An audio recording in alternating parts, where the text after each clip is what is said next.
All right, welcome everybody to today's webinar. We're excited to get rocking and rolling. Today we're going to be talking about a super important topic, the 5 methods for becoming the CEO of your sales pipeline and never missing your quota again. As we get going here, just a couple cleaning items. Want to make sure you know we will be giving this to you on demand. Love to make this as interactive as possible. And I'd love for you right now just to take a minute, go into the Q&A box or the chat box and let us know your name and where you're from, just so we can start you getting used to using those 2 tools. If you can't find them, let me know, but you'll find them up in the box. You can hit Q&A and just type where you are. Yep. Eric, we got join in. Derek, we got join in. Fantastic. Ryan's coming on in. Beth, thank you for coming from California. We're excited to get going, guys. And again, please go ahead and use that chat box as you need it. We want to make this as interactive as possible. All right. So I want to start here just kind of with a high-level concept, and that is, look, this may not be your first webinar. And the thing I want to mention to you, if you've failed at building pipeline in the past, it's not all your fault. Guys, there's a lot of information out there, and it can be truthfully confusing at times. And no matter how easy your management team thinks it is to build pipeline, and no matter how many times they tell you what you're doing is not enough, it doesn't change the fact that they're wrong. Building pipeline is difficult, but that is what we are here for today. And I want you to be successful. I've been where you are, and I want to show you how you can make it happen. So today, my goal is really twofold. And I want to help 2 groups of people. Number one is, if you're a beginner, I want you to get 5 secrets used by expert salespeople to build their pipeline. And number 2, for more experienced people, I want to give you real examples of how those secrets are being used to increase pipeline for some of the biggest companies in the world. So let's dive into it now. Just so you know, if you stick around to the end, I've got a great offer today. It's a $700 value. We want to give, for those of you who attend the webinar, we call it a response assessment. It looks at the way you approach your pipeline building activities. So stick with us till the end, and I promise it will be worth your time. For those of you who don't know me, I'm Gabe Larson. I'm the Vice President of Growth here at InsideSales.com. And what that means is I oversee marketing and business development. So I am, whether I like it or not, in charge of building the $100 million pipeline that I have as a target on my back. Now, I actually been at the company a long time. I was part of the founding team back in 2004. This is actually our website. We've done a couple different pivots, have been around for some time. But what a lot of people don't know about us is that at one point, we almost closed down shop. We had a credit line from one of the banks. I won't name names here. We had a credit line, and the bank said, you know what, we're going to pull that credit line. We didn't have enough cash, and we had to have the employees go 3 months without compensation. The CEO of the company actually went and got a part-time job just to see if we could make payments. And we struggled to figure out who we were and what our identity was. And then we found it. And this is just showing over the last 4 years, we've doubled our revenue. And it's come through this concept of pipeline. We've been able to double our revenue and maintain a consistent growth rate right around that 50% in the competitive SaaS world. And I want to talk to you today about some of the things we learned through that transition, because I got to tell you, it was difficult, but the lessons learned were extremely valuable. Now, I'm not the only one who've done that. We've taken these principles of growth, of pipeline building, of strategy, and we've applied it in other worlds. This is one of my friends, Kent Vanook. You can see down there at the bottom, a 36% increase in pipelines booking. And some of it comes by getting that funnel tighter up above that, but ultimately being able to close more deals starts with solid pipeline. So today I want to get into this concept of being the CEO of your own pipeline, not relying on others, not having to rely just on your marketing department, knowing that you can take this into your own hands. And here's the things I want to go through. Number one, you need to start by knowing who can buy from you. Number two, we've got to find an offer that focuses on giving rather than getting. As salespeople, we're notorious for wanting something first without giving something. So we'll get into that. Number three, learn everything there is to know about your prospect. And then last but not least, structuring a step-by-step communication process to contact and qualify.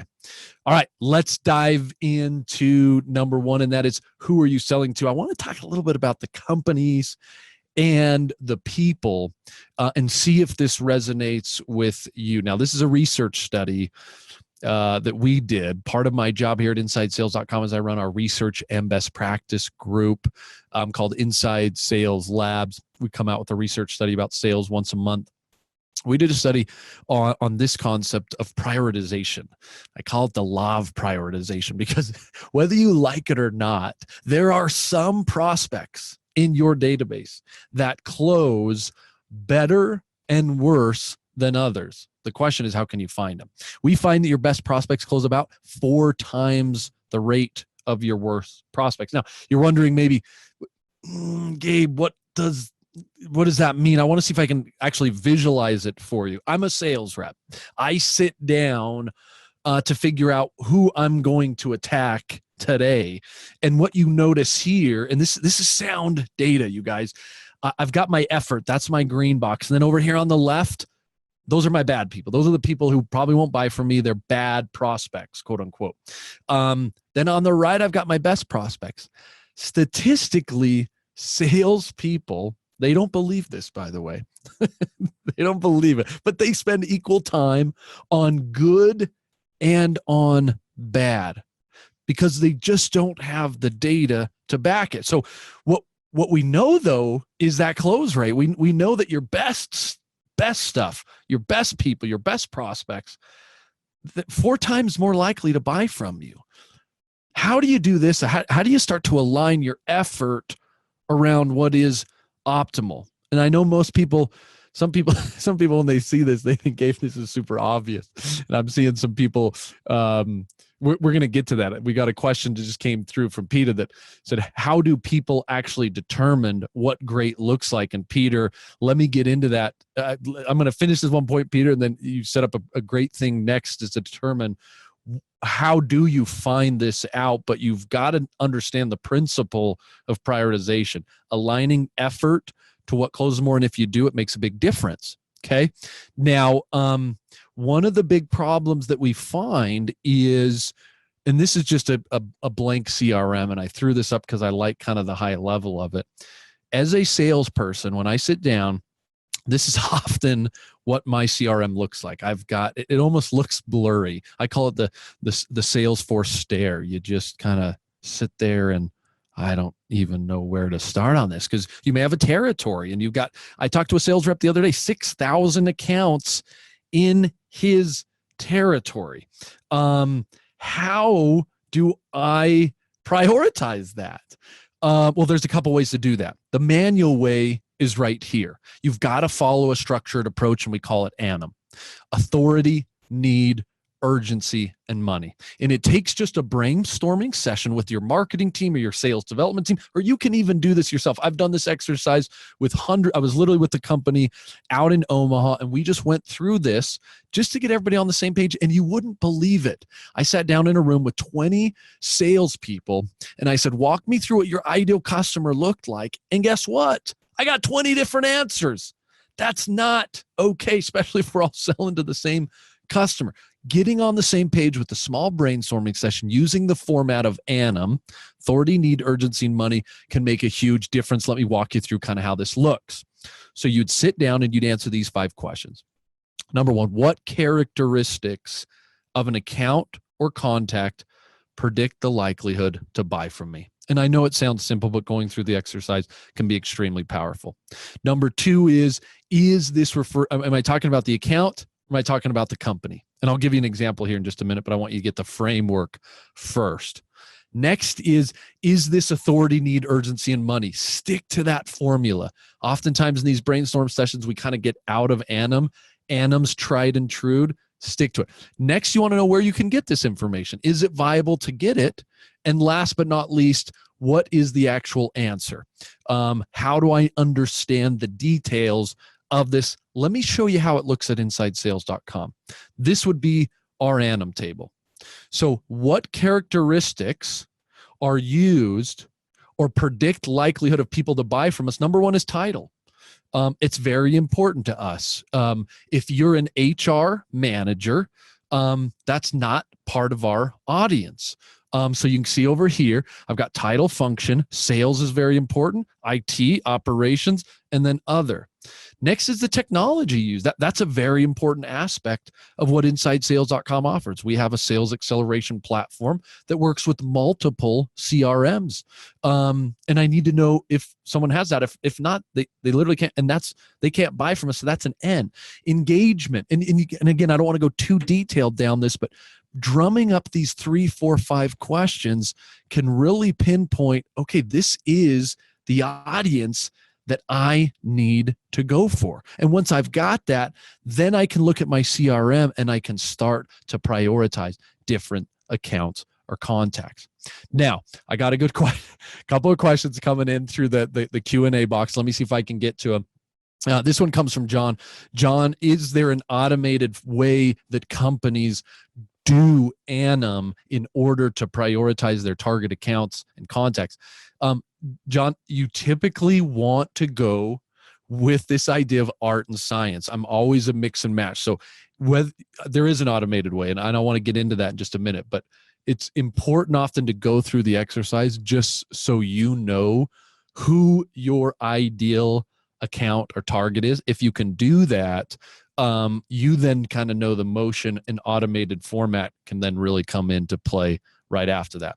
So I want to get in to option 2 here, and that is using an automated format. What you see here is a demonstration of what we call playbooks. It is a sales acceleration tool used to help companies build pipeline smarter and faster. And what happens is it hooks to your CRM, and it takes that list of people you see in the background, and it then prioritizes them, meaning it scores them and says, based on Annam criteria, like I just said, title or need, technology that they have, we give them a proprietary score, and that you could actually come, and I'm just going to click on it here so you can kind of see what actually is good. Oh my heavens. And what it does is it takes the guesswork away. It takes those 6,000 accounts from the sales rep I was talking to just the other day, and it just prioritizes those 6,000, says, look, why don't you start here? And it says this is why. One of the big problems we find, and John, this will be helpful for you, as you think about automated prioritization. A lot of sales reps are rejecting this concept because they don't know why. You got to get there with salespeople. You got to help them understand why it is that this person is better. And I promise you, if you do, that's a game changer. They're more willing to follow it. And so this is an automated format, John, that helps people start to think through what is priority for me. And then again, why is that? And so that I can actually know, I love this. It actually can kind of give you the task value. Like if you choose this option, you have and this is the language of sales. You follow this recommendation and attack this person, you're likely to make this much money. If you follow this advice and do your own thing, you're likely to make that much money. So that's kind of piece 1 on prioritization. Secret number 2, and guys, keep bringing the questions. I love the I love the questions here. Secret number 2, you have to give before you can get. I don't know, is that awkward to quote yourself? That may be, but anyways, that's my quote. I'm sure someone else you have to be able to give before you get. It's just a big problem in sales. Let me see if I can kind of illustrate something we did here, and it's been just a go-to offer that we've used super successfully over the past few months. I actually published this on LinkedIn. I'm not a LinkedIn guru or anything like that. I don't post a ton. But this one, I wrote this on LinkedIn. It got 10,000 views. And we talked about the title you can see here is how one sales rep built 700K in sales pipeline using the Starbucks coffee plate. And basically what it was, I want to pop back here so you can kind of see the picture, is rather than reaching out to somebody and saying, hey, can we have you want a demo of our product, or can I have a discovery call with you? Or the me monster, right? I want something from you. I want to get time from you. I want a discovery call. I want you to do a demo. I want you to do a free trial. It's like, wait a minute. That's what you want. What does the prospect want? And so what this sales rep did is he took just a different turn on. He said, I'm going to attack somebody. And this was such a fun idea. We brainstormed. I remember sitting in the room with, his name was Joey Wood, and we're sitting in this room, and he wants to attack accounts in Austin. And he had about 42 people he wanted to go after. And he was thinking, Gabe, I love this idea of give to get. You know, what can I give them that would be valuable, something they would like, that would give me the earned right to take their time. And he came up with this idea. It wasn't me. He came up with this Yeti mug. Yeti actually is produced out of Austin. It's extremely popular, not just there, but everywhere. He said, what if I get this inside sales kind of branded Yeti mug in Austin? I'll do a handwritten note. We'll give them a little coffee card for Starbucks, and we'll give them something. And in this case, again, it was a physical gift, a little bit of a bribe, but he gave them something to get something back. Now, you wouldn't believe the feedback he got on this. I actually called down some of the people after the fact just so I could hear it myself. And these were some of the quotes. The only reason I took the meeting was your selling creativity. This is how account-based selling should be done. I'm impressed. If I could scale what you're doing to my team, that would change the game. Now, don't get me wrong. There was one or two. There was one bad quote. I decided not to put it in there because it actually had a couple bad words. But 99% was very impressed with this concept. And you can see the results here. Wasn't huge. And this is why I wanted to share this example.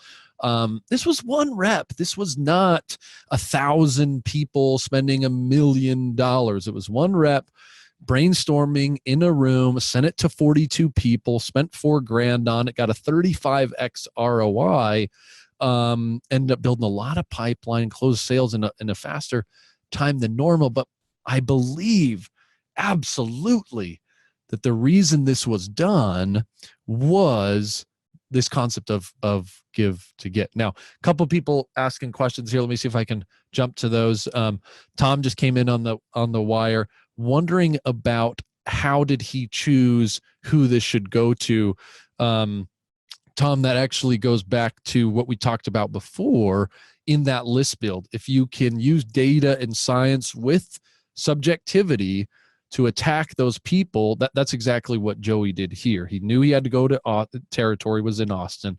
He had identified some people he wanted to go after, overlaid some science on that, and that's how he came up with the 42 people. Now, Mary asked a question just about the note card.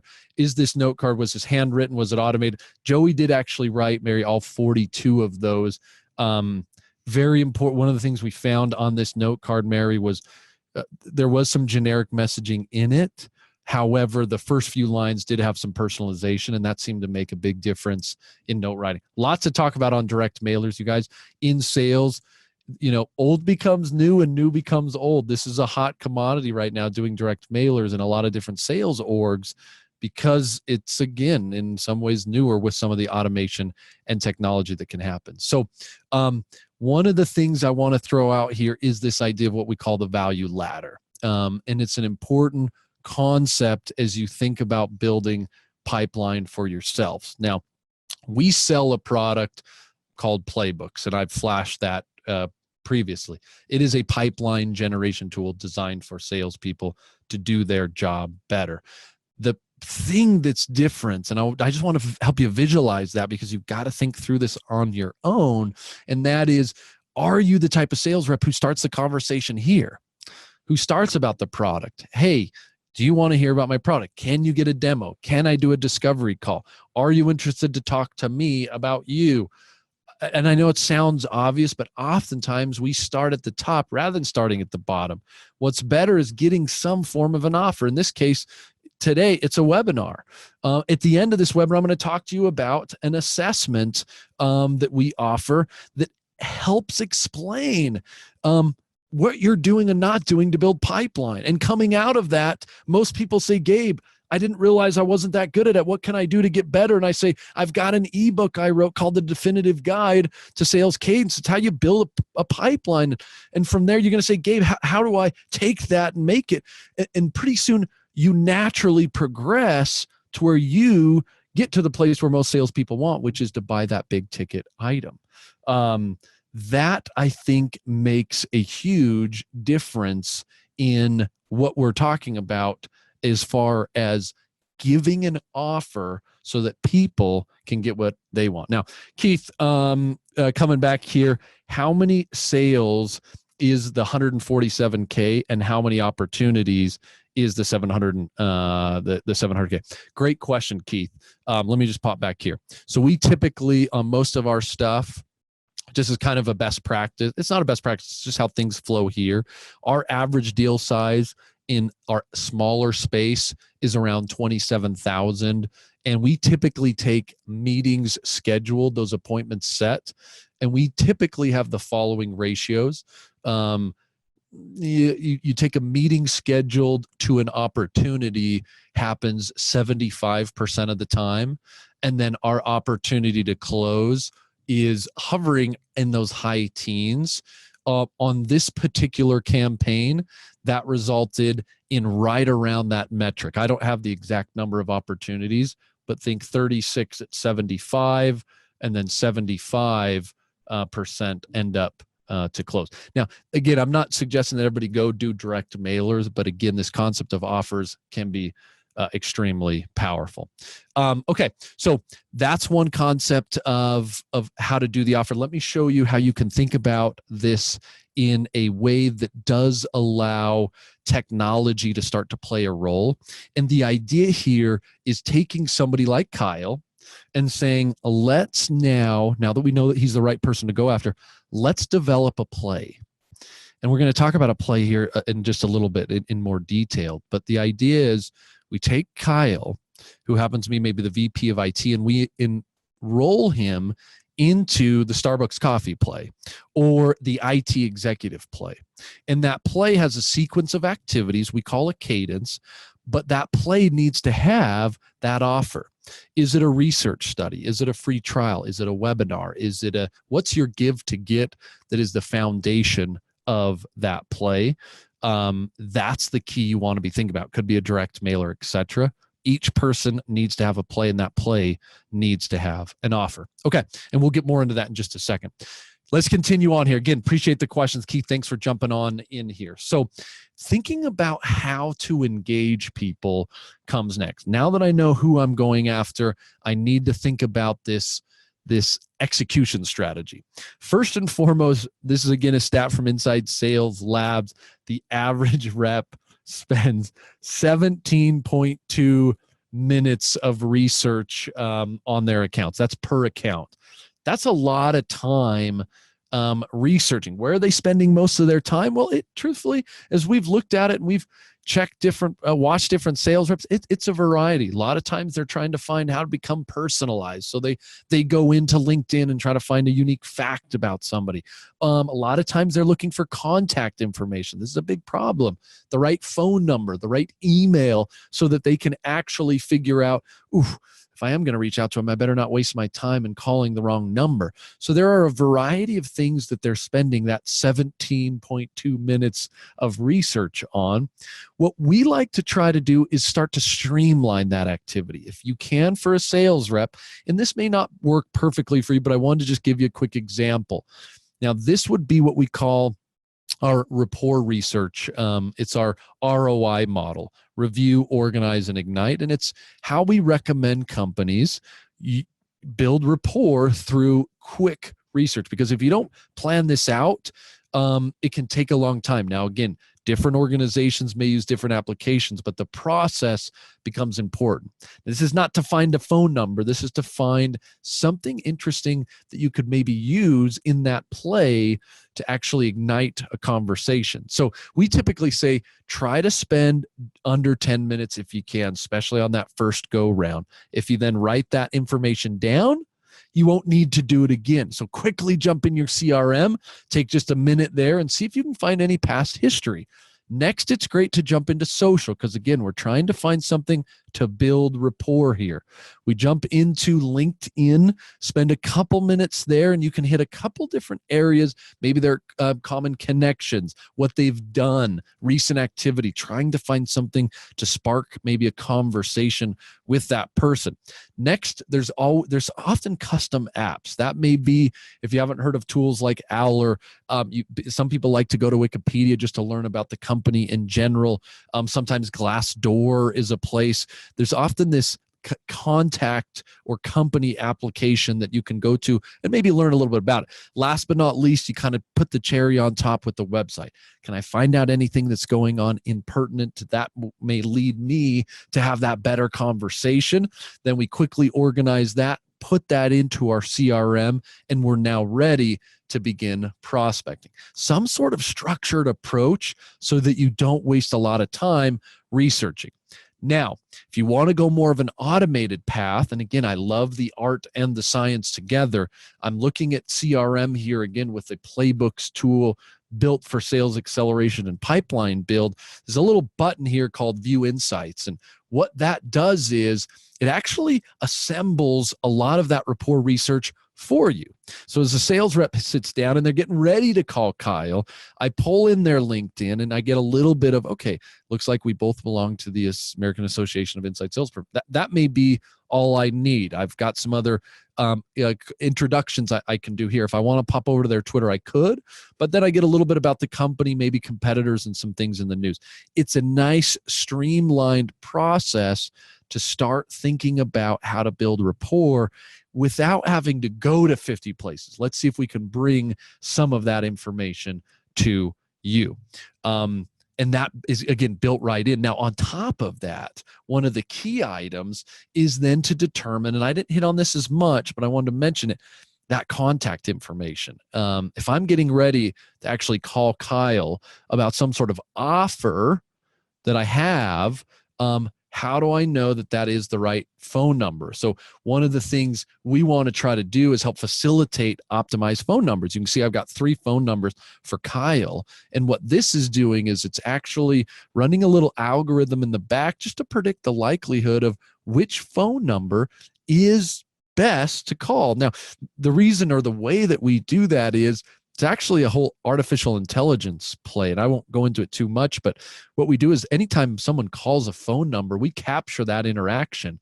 And so we've seen that in the past, maybe 30 days, someone has called this phone number of 312-528-1271 in our system. It wasn't you, it was maybe just a different client. But we know that's an active and working phone number because there was a 5-minute conversation on it. Whereas these 2 phone numbers just don't have that kind of interaction history. That would be one of the ways that we're scoring on that. And truthfully, the same then goes for emails, so that you can determine what is actually an optimal email. How can I go through and actually make that happen? So those are the ways that technology can support you in really thinking through how you can make that happen in more of a structured manner here. So let me see if I can pop into the next section. We talked a little bit about this idea of rapport.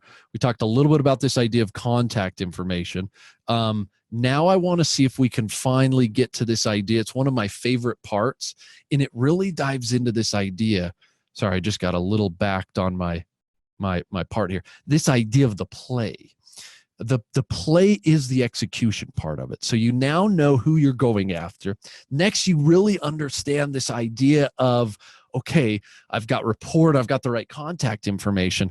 How do I make sure that I execute the right activities? Now, this is a study that was done by a research company called Topo, and it was just around the touches that people actually perform on a lead or a prospect. According to these guys, the average sales reps say they do 15.5 touches per prospect. So I got to ask you guys, what do you think you do? How many touches do you typically do per lead or per prospect as you think about building pipeline for your sales team. You can throw that in the Q&A or in that chat box there. I got to see if we can standardize around that. We probably need more people going into the chat. That'll just make it easier. As you think about that, this is what people actually do. 4.05. So we ran our big data set and we just compared what people actually do versus what people think they do. And you can see a significant difference. Now you'll notice I did use median. The average was slightly higher, but there was a couple outliers. But know that it's about 3x off. That's a pretty big number, you guys. In what people, I think I go to the gym. I don't know. I think I go to the gym 3 or 4 times a week, but actually I end up not going at all. There's this kind of cognitive bias that we certainly have. The question is, how many times should you be touching somebody? What is the right play per person? I want to get a little bit into that. This data is specifically looking at the idea of inbound versus outbound. Because this is when a lead maybe comes in off a website or a contact form, these numbers are actually quite a bit different if you look at going outbound to somebody. Now, again, I'm going to ask you guys a question here. This was a cadence or a sequence that was sent to me by a sales rep. And I love to collect these. This is something if you want to chat about it sometime. I love to get different cadences or sequences. But what we basically saw here is you can see the days up here. So he said, "Hey, Gabe, tell me, is this a good sequence, good cadence of activities as I try to reach out to somebody?" So we got the days here, and then he's kind of charted. On day 1, he sends an email, 2 emails. And then on day 2, he'd send another email. Day 3, he'd do a phone call. That's PC, and a voicemail. And then you've got the following. You've got a social media touch, like a LinkedIn and email. Day 5, phone call, email, social media touch, and then he ended. And he was going inbound. Remember, big difference on inbound follow-up strategies versus going outbound, kind of like Joey did with the coffee campaign. So one of the things you need to think about is this good or is this bad? What is right and what is wrong when it comes to building strategies to get in contact and actually qualify your prospects? Should you call them one time? Should you use email or video or text message? And a lot of different questions, and sometimes it's not that easy to answer. Would love to hear some of your feedback on what is good about this. Is there too many emails? I'm going to kind of give you my 2 cents as you think about how you would do it if this was your own inbound lead. So one is, you guys, if this is an actually inbound lead, if it came to you starting with emails, that's ridiculous. That's terrible. It ends up being too soft. They've come to you and they said they are interested in your product or service or interested in chatting, and sending 2 emails rather than picking up the phone would be weak. You want to, when it comes to inbound, use aggressive formats like the phone. The other thing to consider here is the overall duration. How long we go with something like this, Monday to the following Wednesday. Is that something that's good or bad? The spacing of activities. Should you do two emails on a day or 2 activities on a day, or should you space it? So there are actually good and bad. There's always an art and a science here. And what we typically have found is the following, and I'm just kind of jumping right to the meat of it here, is we've analyzed, and I'm just showing inbound. This is a sales cadence kind of assessment research that we did, where we looked at thousands of inbound leads, and we just said, hey, what is good? What does good look like? And what are people actually doing? What's leading to results? And we really broke it down into these 5 areas. The number of attempts you do, the media that you use, the duration, that's the first touch to the last touch, the spacing of activities, time between different activities, and then the content.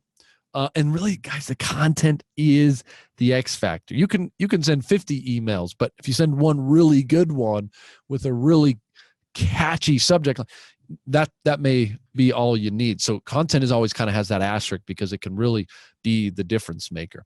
This is how we help companies think about building their cadence strategy as they try to build pipeline. So this was the standard. The average sales rep does 4.5 attempts on an inbound lead. They typically just email is kind of the predominant form. The duration is about 5 days. Spacing ends up being a few days. And then content, the average inbound email was 362 words, and the average voicemail was about 23 seconds. Now, what we found was optimal, and this is just a great thing to start with.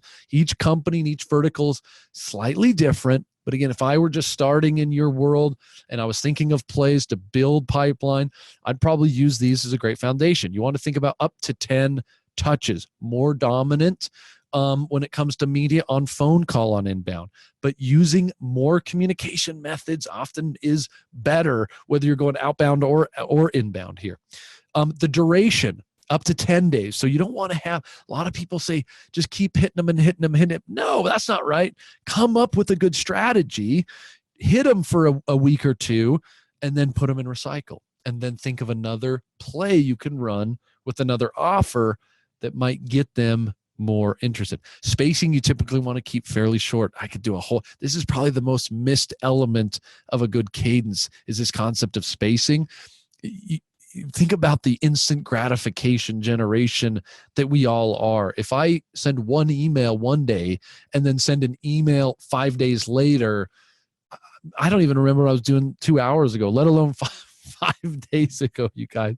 And so you want to think through that concept and make some of those tight. And then last but not least, when it comes to content, this is a little more difficult because there are a couple trends right now. One's just a real long form email that seems to be working very well in different marketing and sales aspects. And then this very personalized short form.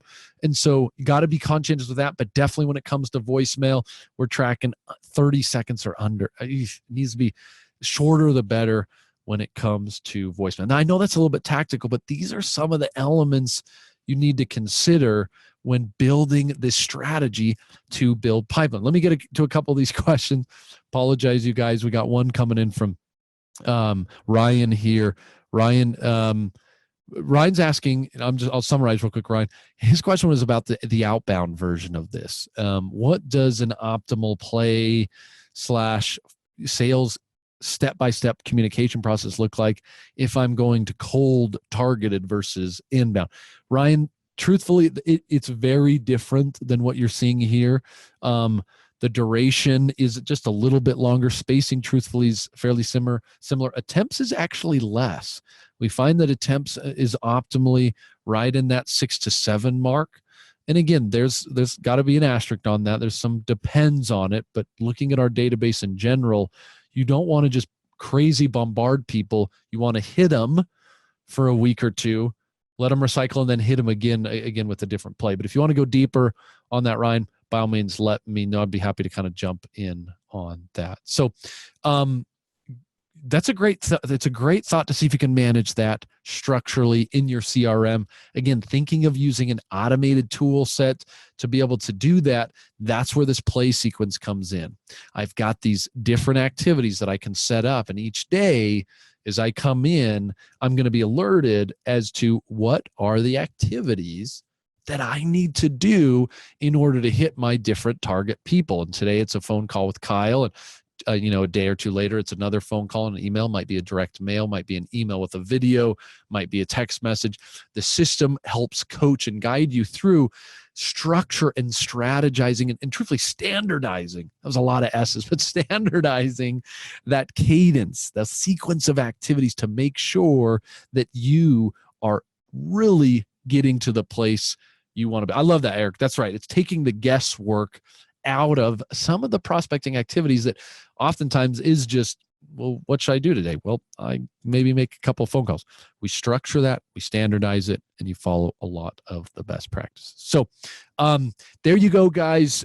Those are some of the secrets we're seeing us use internally, as well as some of our clients across the U.S. finding ways to strategically build pipeline. Just as a quick review here, you have to know who. You got to start with that. If you might have the best play and the best offer, but if you don't have that list and you're not thinking strategically about that target audience, you're just going to miss it every time. Next is that offer. Remember the coffee play. Doesn't have to be a direct mailer. Could be a webinar like this. Could be, could be just an email with a thought piece or research study. Something though that gets you focused less on you and gets you focused more on them. I promise it can go a long way. Give to get. Next is learn everything there is to know about the prospect. There is something about personalization, and you have to have that right contact information. So finding a structured way to go through and do your research, I promise will save you time and help you set yourself up for success. And then lastly, is that actual cadence. It is the step-by-step method. Are you going to go all in on social here? Are you going to go in on email or voicemail? Or figuring out the sequencing of that and the patterns used to make sure you get in contact and have a chance to have that conversation will become very, very important. Okay, so how many of you are feeling overwhelmed? I think we covered a lot. I know that was probably a decent amount, but I want to spend just a minute here and talk to you about an offer that I want to give to the people here on the webinar. It's this concept of a response assessment. And the idea behind it is basically the following.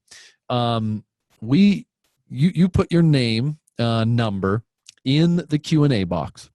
If you feel like this is something you want to take advantage of, we normally do it. It's about a $700 value here, but take your number and we will run this response assessment on your company. We go to one of your web forms on a website and we're going to submit a name and it's a real person. It's got a name and an email and a phone number, and the company's got a website. We jump on one of your web forms, we submit that, and then we track how well you or your sales team respond, how many phone calls or emails or how fast they go, and we actually score you on a benchmark assessment against literally hundreds, a couple 100,000 companies. Now, this is a no obligation activity. If you put your phone number in the chat box, we'll make sure to have somebody call you immediately. As I said, you guys, it's called the lead response assessment. It's a $500 value. We'll follow it up with a personalized consulting call to see if we can't help you figure out where you're strong and where you're weak as you think about some of the activities, the prospecting activities to build pipeline. So again, throw your number in that chat box if you'd like to take the next step and understand how well you're building pipeline right now within your sales team. Again, we're not charging, no obligation, free response on assessment. We typically charge about $700 for these two activities. And today we wanted to give that to the audience as a free offer. You just put that number in the chat box there, and we will make sure that we have one of our representatives give you a call, and we'll do kind of the following concept. Once my representative, they'll set up a time for you and I to actually, we'll make sure we run the assessment, and then we will sit down and take that 30-minute call to go through the strengths and the weaknesses of your prospecting activities so that you know exactly where you need to go in order to build pipeline. Yeah, we got Robert coming in. Eric, thanks so much for doing that. We'll make sure we reach out to you. We'll get a handle on this and call you shortly. Again, type that phone number in there for those of you who want to take that next step on our lead response assessment. Let's take it from there, you guys. We have just a couple extra questions in the panel box here in our Q&A. So let me see if I can get that. And again, feel free to keep putting your phone number in here. Again, Robert, thanks so much for doing that. Derek, Eric, thank you. And let's get to, Suresh, thanks so much for jumping on board. We'll get back to you guys on the phone here. I'll get one of my consultants to reach out here, Suresh, in just a minute. Last couple questions, guys, that were coming in, and sometimes I get I get a little focused on, there's so much fun stuff. There's a lot of data to talk about. I missed these questions. They came in a minute ago. One question we got from Derek is, Is this assessment best as you think about B2B or B2C? In this aspect, guys, this is anybody who's following up on leads. B2B, B2C, how should you think about it? What are your strengths and what are your weaknesses? One of the questions that came in is from Mary. Mary was wondering about spacing and response time. This is a fantastic question, Mary. And this is one of the key aspects of the assessment. I worked with a company out of Salt Lake City, Utah, that they were struggling with their response time, Mary, and they were struggling to figure out how they could go from a 48 hours. When a lead came in, it literally took them 48 hours to respond to an inbound lead. And there was a variety of reasons for that. Process problems, staffing problems, etc. But being able to understand where they were through this type of an assessment was helpful because they couldn't pull it from any of their reports. Then we could understand some of the strengths and weaknesses in their process. We did a little bit more of a direct routing program. We had a duplication problem that when the leads came in, things were being pushed to one view versus another view. Another big problem was just the sync from their CRM into their mail product, which was happening at a batch time. So there was all these little things that was slowing down their response time, but and I promise I'm getting to your question, Mary, but once they were able to dissect that and continue to evaluate it, that response time went from 24 hours down to 48 hours down to 1 hour. Now, the good and the bad about that is, guys, 1 hour is pretty good. And Mary, if you're starting down the journey of responding quickly to leads, 1 hour is a great place to start, but truthfully 5 minutes. If a high quality inbound lead comes in, that is where you want to go. So this is something I think, Mary, you and I can talk a little bit more on our consulting call. So type your phone number in that chat box or in Q&A, and I will get back to you. But it is a fantastic question. So guys, thanks so much. Thanks for your questions. Keith, Suresh, Derek, Eric, Robert, thanks for joining. It's always fun to have an interactive audience. I'm looking forward to chatting with some of you and looking forward to our next interaction here in a few weeks. Have a fantastic day.